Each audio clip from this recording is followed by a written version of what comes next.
I'm Rick, and this is your seat at the table. I'm starting to wonder, there it is. I'm trying to find my glasses. And they're in the most obvious place, the top of my head. It's already starting out to be one of them damn mornings, right? I'm already feeling a little, I don't know, I worked really long hours Friday night, Saturday morning, did some other stuff yesterday, so I'm still a little groggy, I guess. That's one way of putting it. You know, waiting for the coffee and the caffeine to work in. And then Mama Cat, decided she wanted to come over here and lay all over the laptop and everything else on my small workspace. And that's another thing. There are times when this is a sizable table, yet I feel like I'm crammed into a closet. I mean, literally just surrounded by stuff. And they don't have a lot of workspace. And even if I couldn't stretch the stuff out, the damn camera couldn't pick it up unless I stuck it on the ceiling, and then you couldn't see nothing. It's kind of a damned if you do, damned if you don't. So Mama was rolling around and going to get the wife, and she's got Mama out in the living room right now, which is meaning she can't do her artsy thing this morning at the moment, which I feel bad, but I won't tell her. I was just going to let Mama out in the living room, but she didn't want her out there fighting with the other cats. Well, she's going to get used to being with the other cats at some point, and vice versa. But that's not what any of you guys are here for, right? Yeah. Once again, my glasses. So this is cycle 14, and we're going to get the basics on the road here, because Jesus, I've been screwing around for 30 minutes trying to just get set up this morning, dealing with Mama and other felines and other wonderful crap, and then not having sound. This is like the fifth attempt. I made 4 test takes, little short clips just to make sure the sound's working, because I've learned hard way in the past to do that, because any number of things might get shut off or reduced in sound, right? So anyway, so I have the Turnus sloop, which is basically a rental provided by one of my planets, a loaner to the house, if you will. And I've got them out here. They have more than enough supplies on board to do another round of scouting, so we're going to send them to yet one more light year adjacent to. Right, so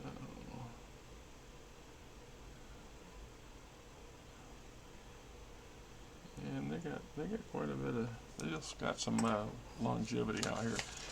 Just how these things are built together. All right, so on my current plane of 06N, or the GG plane, I should say, for sector 06N, I have all the adjacent light years to Fairwind except the top one. So we're going to go ahead and fire that one.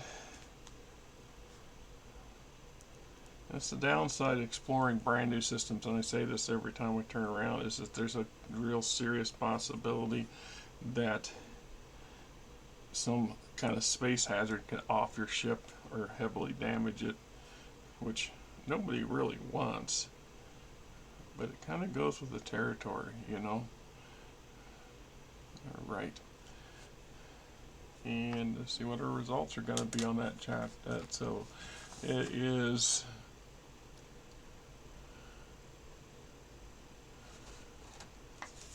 rolling the solar system itself, and let's pray we don't get something god-awful. And 37 is a B7-3 plus 4 Sen. That's a Lulu. That's a big one.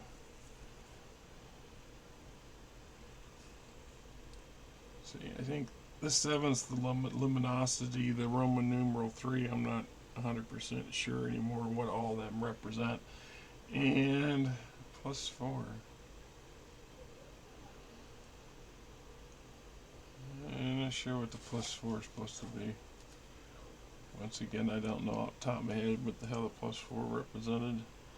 But it also says that the 10% we entered of that system is empty. So we have a star here. We don't know if there's any planets in this system yet. B7-3 plus 4, whatever the hell that means. So, alright, okay. So much for that one. And that would mean on the next cycle, ideally, I would then either go up a level or down a level. And so, fair wind on the GG plane and 06 then, 07 and plane. You know, anyway, one right above or below. I'm not sure exactly right off the top of my head which angle you're currently set up for, but you just never know. Right? And I mean, you know, I got 2 scout ships too, so I could triple down. I could have all 3 scouts, the sloop and all 3 scouts hit these systems, and bang, bang, bang, bang, as fast as possible, and go from there. But I'm like you have followed on previous. And I'll have to need a planetary sheet for it too, or a system sheet, another thing like that. Right? Okay, so. I'm also going to say back here, this is the swamp planet.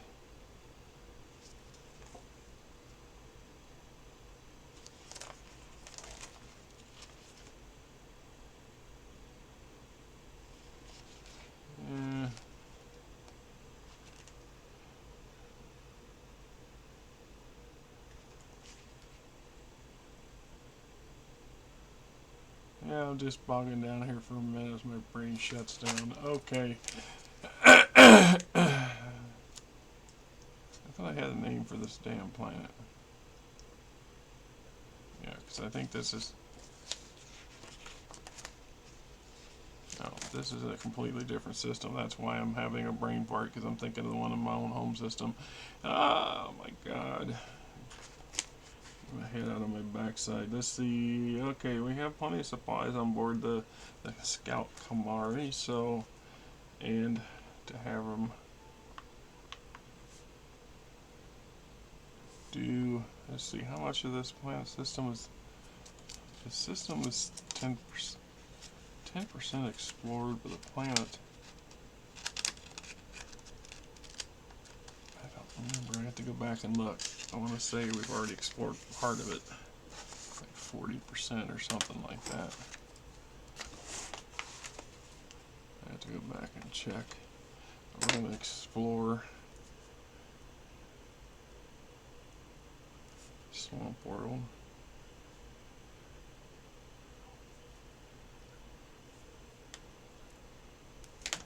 And I should change that to 50% if I'm right.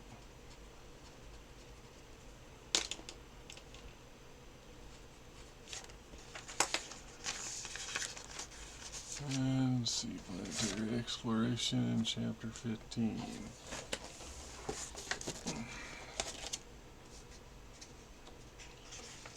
Chapter 15, because, you know, some of the most interesting stuff comes up on these event rolls as far as I'm concerned, because obviously that's the things that really throw you through a loop. So we have 3 charts. Which chart is it? 97 be chart 3 and 28. 28 on chart 3. Make sure I got chart 3. That's chart 3. 28. And nothing. Nothing.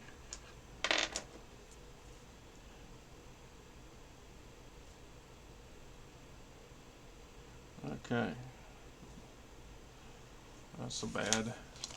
Sometimes not finding things is not a bad thing, considering we're going to get so much crap we don't know what to do with on a good day. So let's change the supply.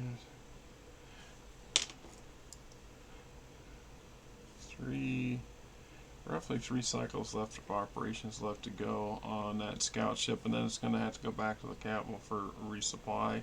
And the Iron Hunter just arrived, and we are going to mine. Now see, this is where I'm not doing my due diligence. I'm not getting my crap together, because it says here Swamp Planet. That's the Fairwinds moon.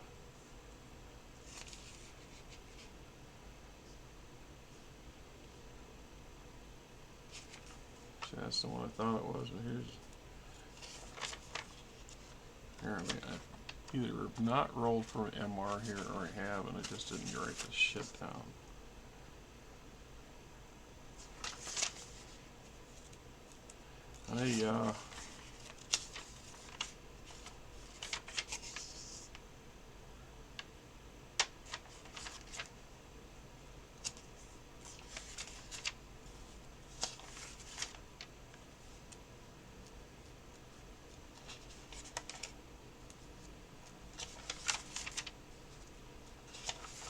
This is why usually it's a good idea when you do exploration rolls and things like that to go ahead and write this shit down on the planet.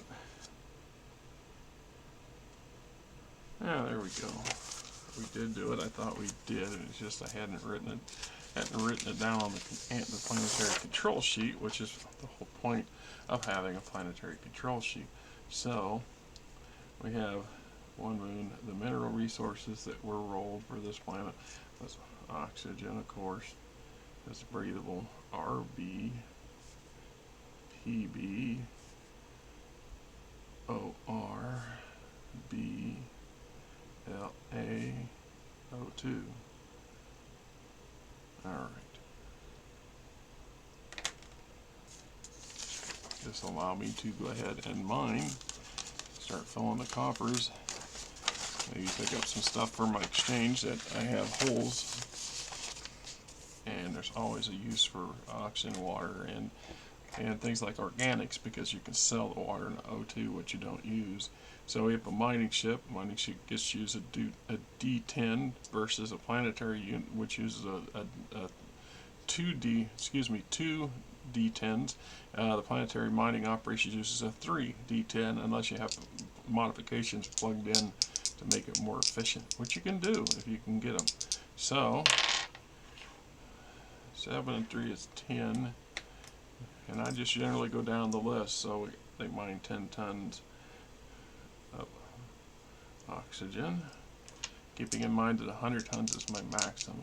So see, 6 and 6 or 9 is 15 tons of RB, rubidium, or however it's pronounced. And we got lead, PB, and that is 9. And organics, 10 and 7, 17. Boron, 13. So it's just for fun. We're going to test that up. So 15 is 25, 34, 44, 51, 64. All right. So lithium, however it's pronounced. See, 9 and 5 is 14. So I got enough in here to linger till next cycle, and then we'll mine until we cap off what's in the cargo bay, and then go back to the capsule and drop it off. So 5, 12. I mean, because we're probably close to 80. In theory, I could just jump back to the capsule and unload, or I could stick around and top it off and get that other 18, 20 odd tons. I mean, it's not like it's imperative or whatever. So, you know,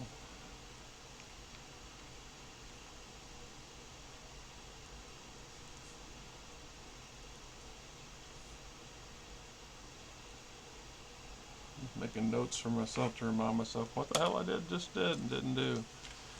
You know, because again, the more this develops, the more stuff you get, the more shit there is to remember or to forget. I mean, how do you want to look at it, right? Okay. So my visiting cruise liners, one of them is leaving this cycle. We know that for a fact.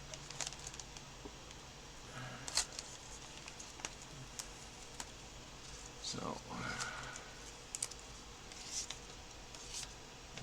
dig out my little folder just yet, so I'll just fold over the little tags and that's that over there. And that leaves us with the one visiting one and the light freighter and guild corvette. So we'll find out. Let's give us a roll and see if these guys are taking off or not. 74. Probably not.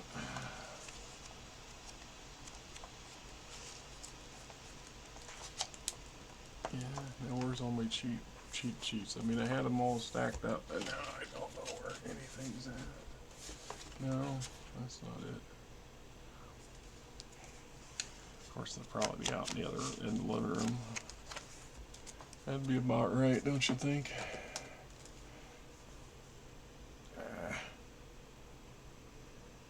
Let's see.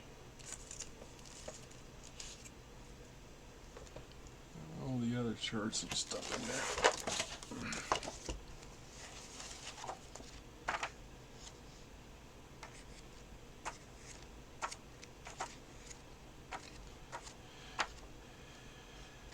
I mean, because 74 is pretty high, and I think it probably would work, 74. So, yeah, they take off too. So, I'll ask the same about that last freighter sticking around, that small freighter that came in last cycle too. And 31 would be maybe. So we'll just give it that they're lingering. They're sticking around for whatever reason they want to stick around, right? Okay. Okay, we got a couple things to do here at Fairwind itself. So we're gonna go flip over here.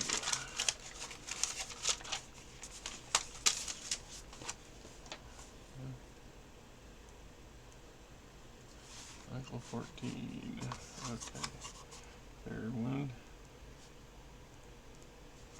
And we need to have population growth modifier.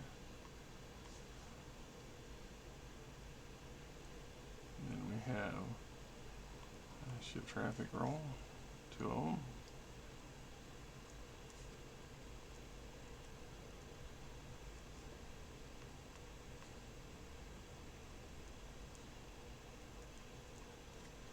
Planetary event.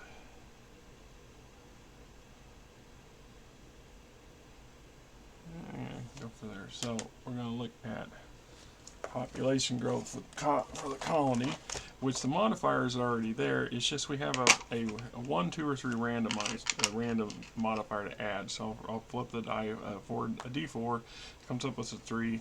So it's translate to a 0.03 modifier. So you get a little bit of a swing when each cycle growth compounds itself. And looks like Mama threw up on the. Somebody threw a hairball up on the damn calculator. Gotta love living with the cats. 0.03 plus 0.008 equals times 11.229 equals. No, that can't be right. This whole damn calculator ain't working right now. Well, so what happens when they throw up? Well, we'll worry about that later, I guess. I have to get a different calculator. Alright, so move on to ship traffic rolls. Let's find out. Ship traffic rolls, page 51.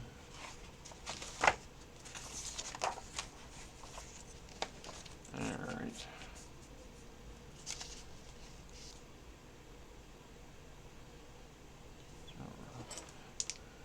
Charts 2 or 3. Gonna be on the third, or chart 2, excuse me. So it's gonna be a guild traffic.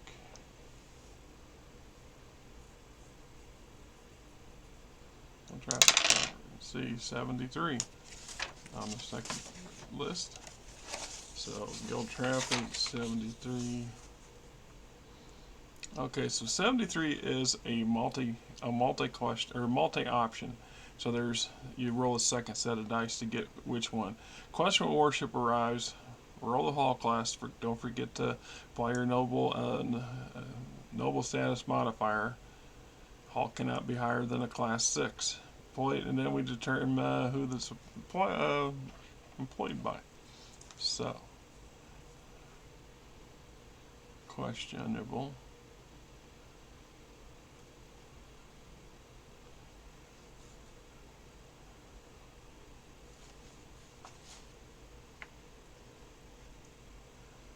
Warship. Now we're going to roll on this who's operating it subchart. So 45. Smuggler chief on board.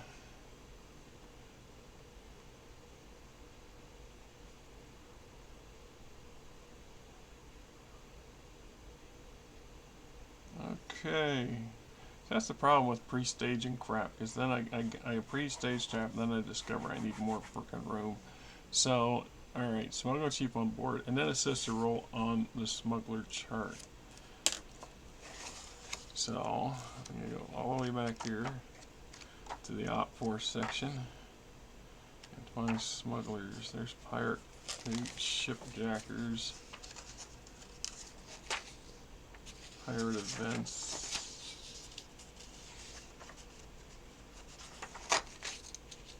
Terrorist groups, cult and crusader forces, where you at? Pirates. Smugglers and pirates are not in the same group, just like gutter gangs are not the same as the same league as pirates or in the same business as smugglers. So, but they all kind of sometimes cross paths. All right, so here we go. Smuggler's event chart. Alright, and we're going to roll and get a 54. 54 on the smuggler event roll. And so we're into a new chart and a new category.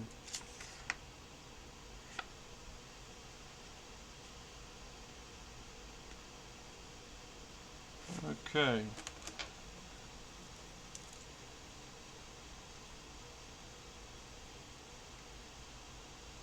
$54.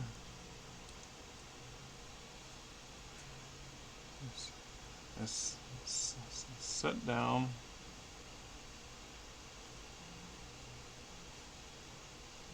Outside of town.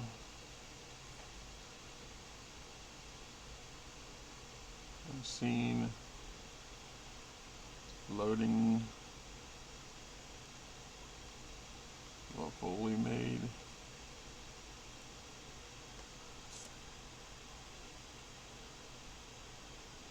And it just gives you an option of different things, so you can either pick stuff yourself, or you can just set up a little chart, or just roll off the manufacturing materials list if you want. So in this case, it's things like locally made small craft or trade goods and or exotic materials, perhaps stolen by local toughs or gutter gangs, etc. Let's just say locally made stuff. So what that's going to mean is that somebody's spotted this and turned it into the local authorities, and as the local authorities, I have to decide what I'm going to do, if anything, about it. So do I divert yet another agent out into the field to observe this and try to figure out what's going on, or obviously I need to send a scout out there, because I'd like to know specifically where. It says out in the countryside, so that could be anywhere. We also know we have a pirate haven and a remnant of an old smuggler's haven on the planet. So I kind of want to know, are they landing at one of those two sites? Because it might be worth, if it is, then it might be worth more to pay attention to those sites. It's always something. So now we got to go back to ship traffic roll 2.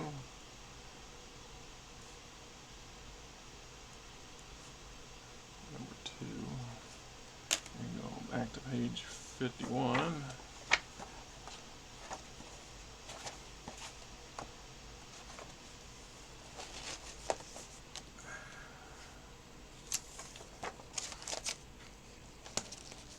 You never know when those events crop up, because all kinds of things can occur. So you just have to kind of decide how you're going to roll down through the charts. Alright, see the ship habit coming in. 22.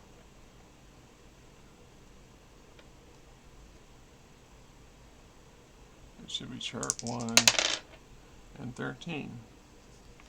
Nothing. So no ship at all,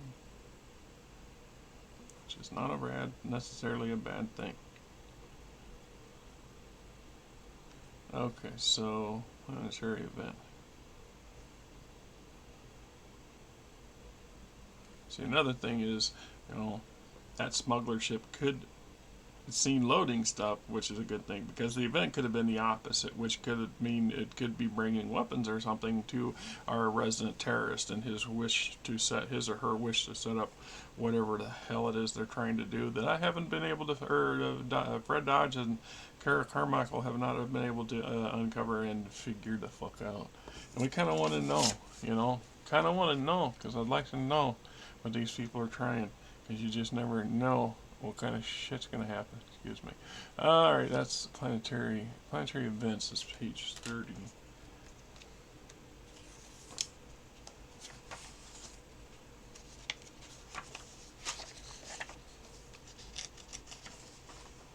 If you guys are sitting there, you're sitting through all this, and you're actually listening to me to the end of this video, God bless you. I get it. It's terrible. It's dry. What do you do? Alright, so planetary event, we have 3 different potential charts. So we start with figuring out which one. 35 would be chart 2. So we're going to get a 51 on chart 2.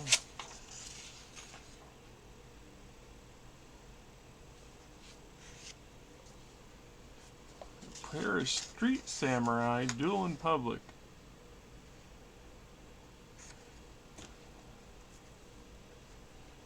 Alright.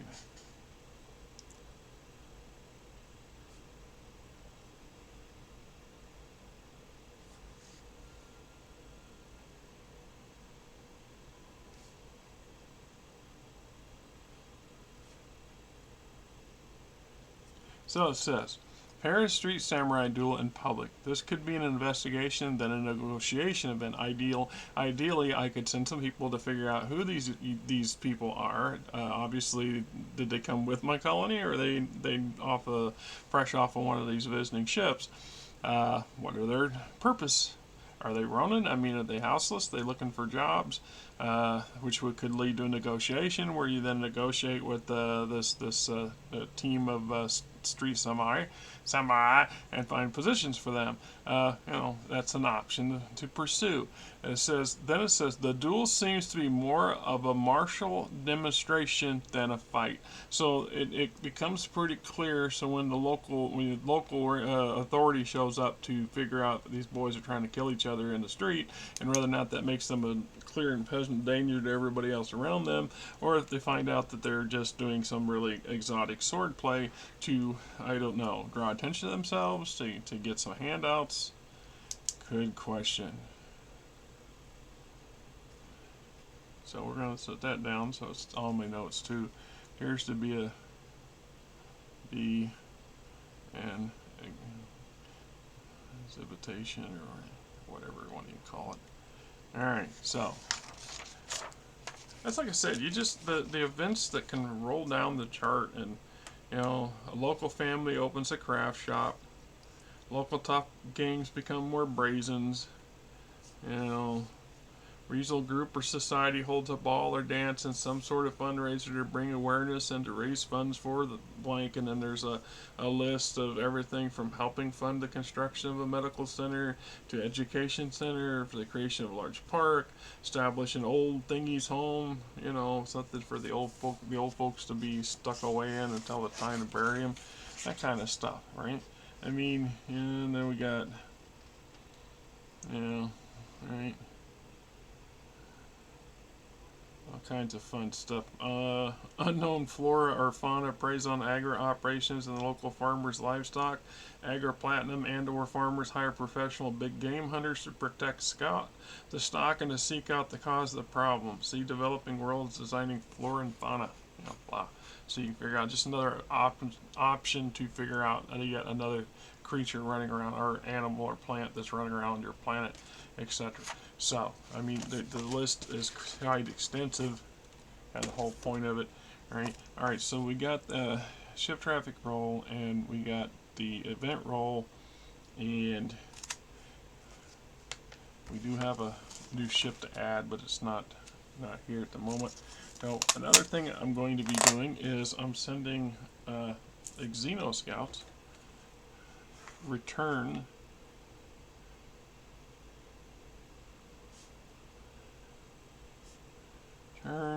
to that damn swamp planet, the swamp moon. Yeah.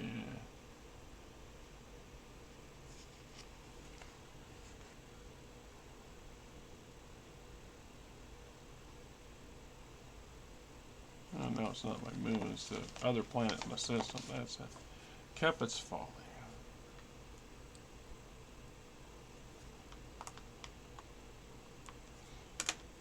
Accompanying them, so I got a group of five scouts, mostly medical and science technical people, low-level stuff, in Howwie suits to protect them from the bug in the air that killed the first group.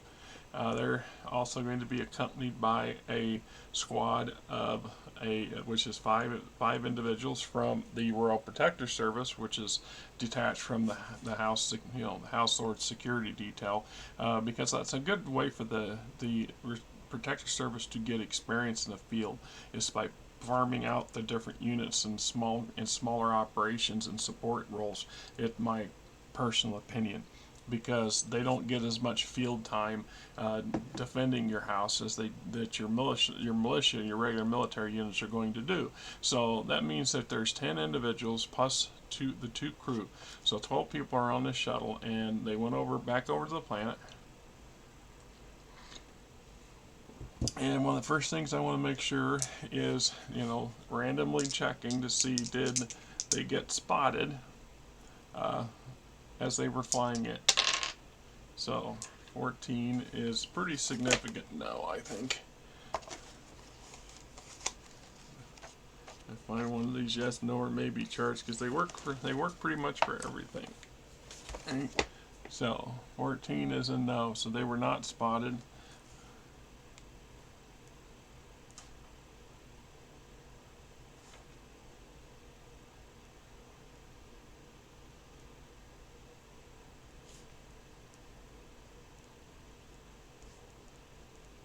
And since I use these charts, there's a great modifier. So in 14, it's a -20. So I could sit there and put a -20 in here and roll for the next one and see did they get spotted landing. And I really don't want them spotted. So, so 80, 85, and minus the 20 gives us 65 is, so yes, they were spotted.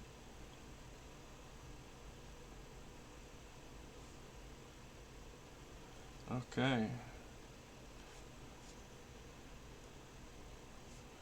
Does local investigate? And since it was 65 plus 10. Alright, so this is where things get to be sticky. Alright, so 5 plus 10 is 15. No. No, the investigate doesn't. 15%. Okay. So the shuttle flies through the atmosphere, comes into nobody sees it enter the atmosphere. Gets to back out into the sticks where it's going to land, and gets observed by somebody landing. But whoever observed it does not go investigate. Now, whether that's because it's indifference, fear, or whatever, I don't know. and I don't think I need to pursue at that point. So then we want to have the actual mission: obtain a sample of airborne virus. I don't know what it is. And so we're starting this all over again, and the SNOR maybe roll system without any modifiers. So we would just, because my technicians and stuff, technically, maybe they get a +5 if we go through the channels, because they're supported as a unit. They have support. They have backup, but they're not trained specialists to do this stuff, and so they don't get and they're not high ranking, so they don't get any benefits for that. So at the best, they're getting as a +5, maybe a +10, right? So if we add that into that, a +10, I just rolled an 18, unfortunately, so that's 28, and 28 is a no.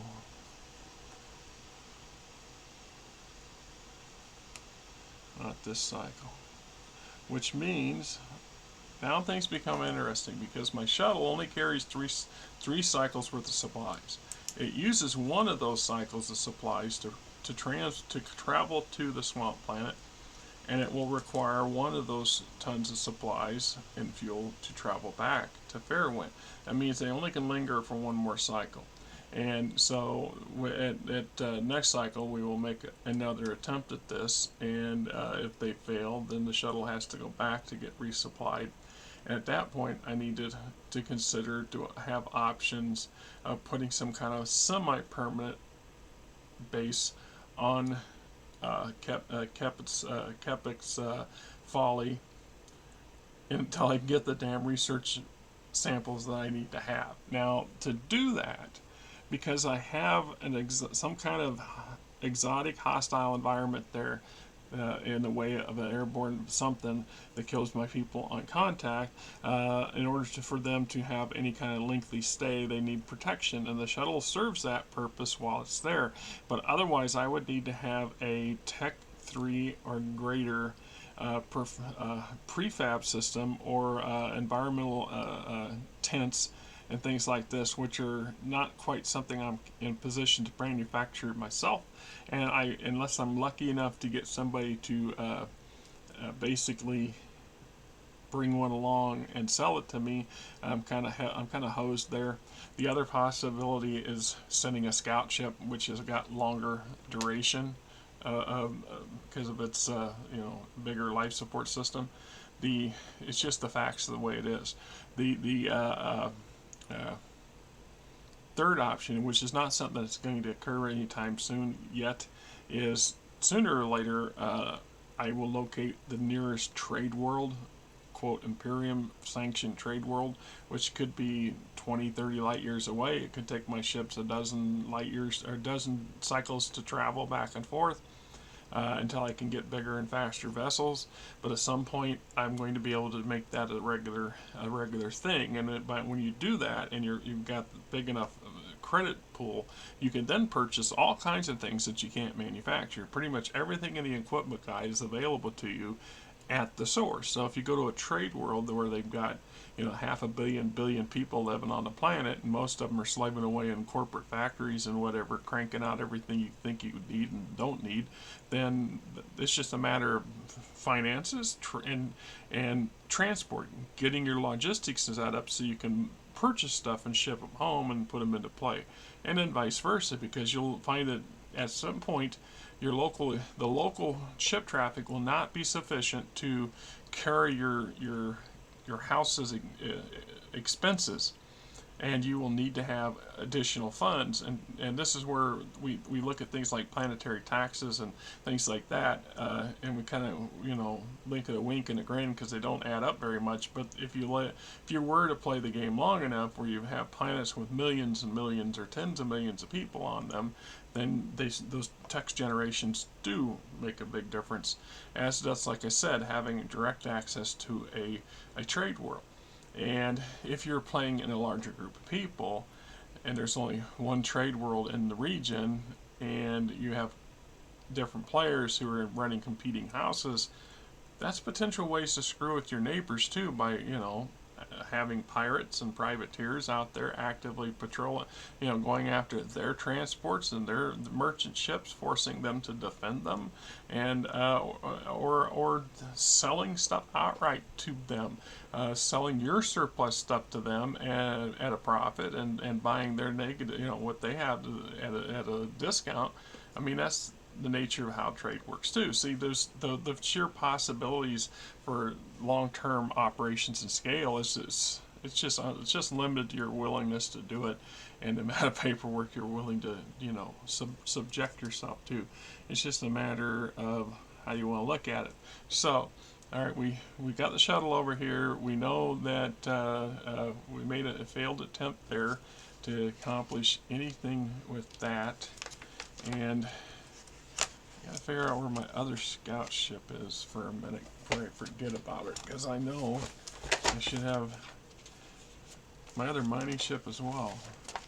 Alright, okay, so they're here at the Arctic moon that orbits Ice Maiden, which orbits Fairwind, and yeah, it's a moon, so if it's already at 50%, then it's 100% explored. That's the thing about moons; they're much smaller than planets are, and as a rule, you only explore. It takes four exploration rolls to become 100%. So I've already hit that 100%.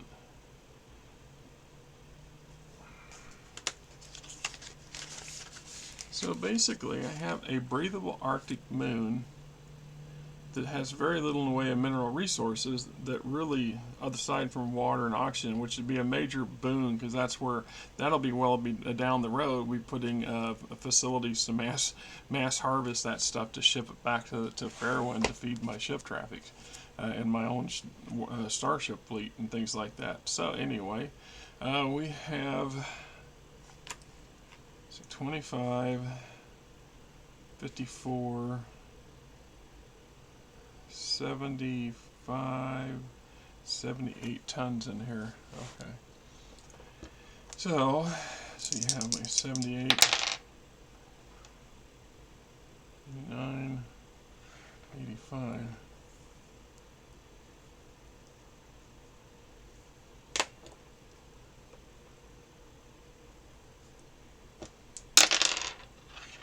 And there's a 4, 29.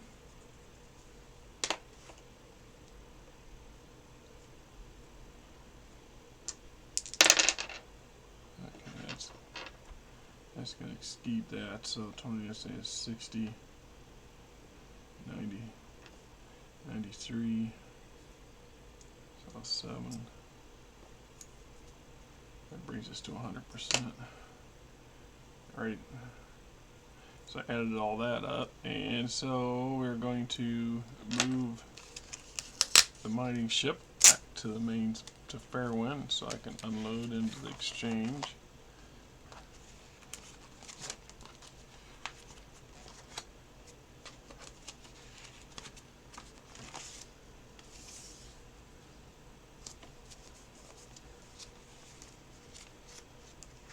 That leaves us with the scout ship. The scout ship has. Alright, so this is systems. Just where you have to double check and triple check. So if you got one planetary sheet in the whole damn system and you know it has been 100% explored, sometimes it's okay. So I just need to get rid of that 50% part up there. That's confusing. Always confusing. Alright. So that moon is 100% explored.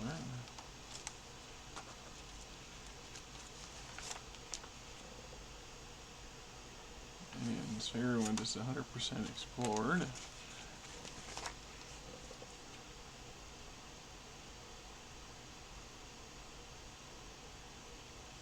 couple errands, which they have some uses depending on how you want to look at it, right?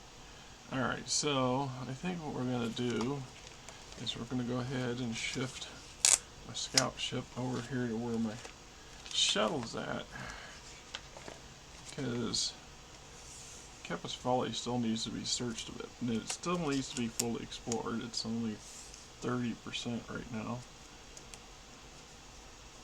Plus, having the scout ship gives my Xeno scouts a little bit of additional backup if needed.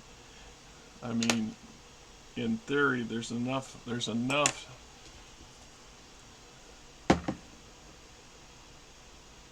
barely enough capacity in there to carry, if in an emergency, you know, I could carry 50% more than my life support system will handle, at double the usage of the life support.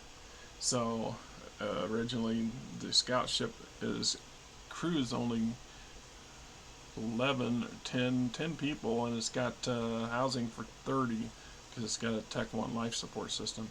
So crew deck would have 30 berths for 30 people. So I can easily get to 12 people off that shuttle, and necessary possibly even connect that shuttle to the HPC on the scout itself and bring it back if I wanted to. Not that I really need to do that. So I mean, it's just the things that possibly go on. So, you know, cycle 12, 14 continued. So let's see, we will get Jan Kuro, scout, explorers, Kepis Folly,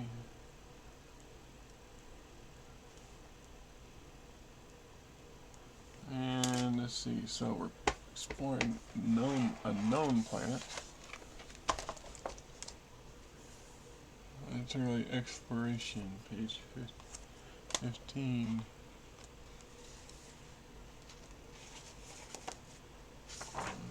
Okay. Alright. So we will roll. Which chart?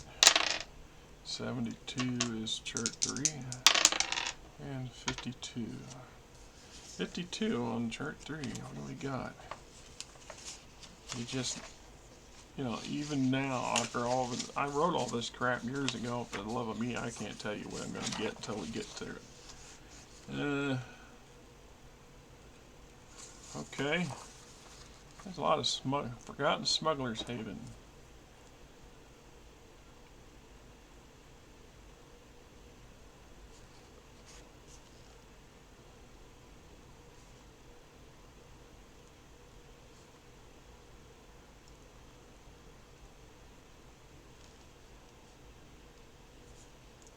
Which contains 1d10, so 9 tech 0 slap dashes,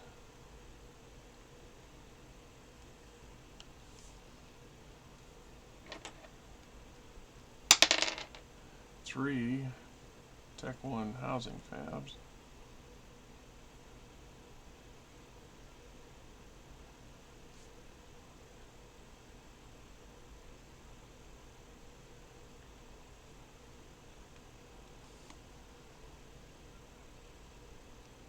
to 3 cargo halves, so we will just go 1, 2, 3. Maybe at 1, 2, or 3. There's a 3. So we have 3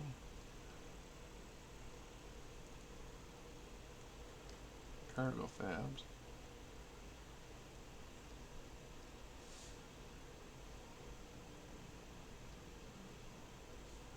C is commercial fabs, so those could be small buildings, that'd be small offices, they could be a small tool and die shop. I mean, there's a number of different things depending on what kind of fab it is. And then storage fabs. So, and a dozen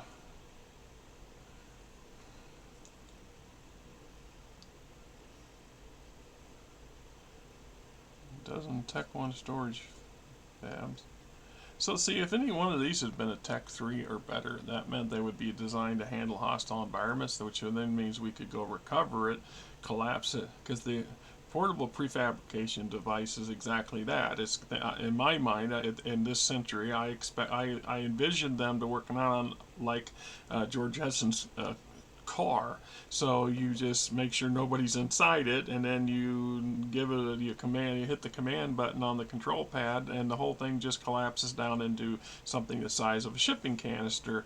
Something that's much easier to pick up and load into a other some kind of cargo transporter or a ship or something, and then you move it to the new location, and then you re-inflate it or reconstruct it. And key being is that it can't necessarily have anything addition. So if you have a Tech 100 cargo, 100 ton capacity storage facility prefab, you could not collapse it down, including 100 tons of cargo in by, because it would destroy itself. No, so it would have to be empty to be transported, just like housing fabs have to be empty of the people, because it will be pretty bad if anybody gets stuck inside when this thing gets, shrinks down. The thing is going to micro compact itself. It's not going to literally shrink itself. I don't know that we would have shrink technology, but I'm not saying it's not impossible, but it is what it is. So let's see what's I got everything else on there. There's a solar array for power. So this is a forgotten one. The question is forgotten by whom? Others. So is there somebody still living there and just nobody ever comes anymore, or there's a smuggler outfit that set it up? They go default. They go defunct. They get destroyed. They get absorbed. Things like that happens all the time. So we'll never know. And it also has a Iran com array, but it's broke. So if I have the right kind of communications technician with sufficient technical level, they could repair that thing. It says here the storage fabrics contained 1D10 plus 10 components rolled. So I actually come out ahead on this one because it's got some stuff in this one. So, and there's still people living there. Says 1D10 plus 10 components. So 12 components. They're still in storage. Plus 1D10 times 25. So 25 local residents.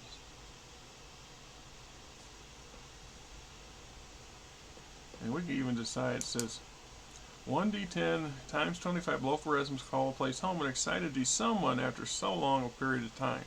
So we're going to say D100 times 25.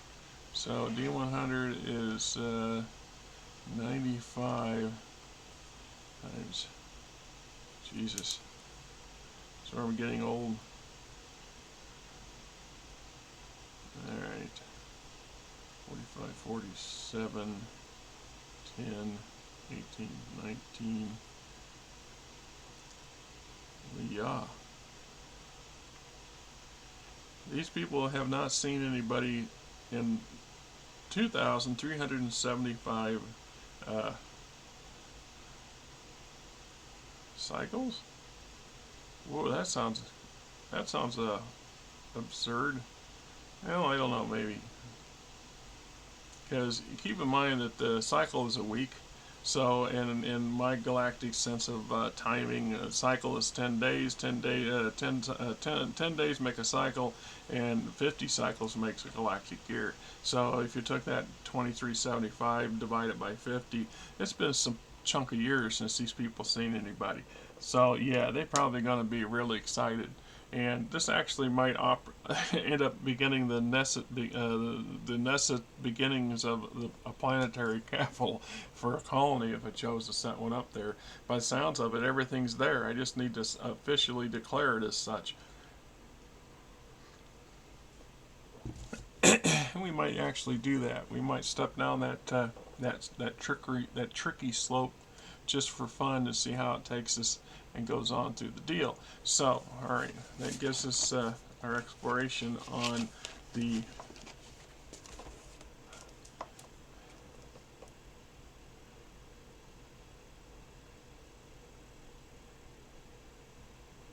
yeah.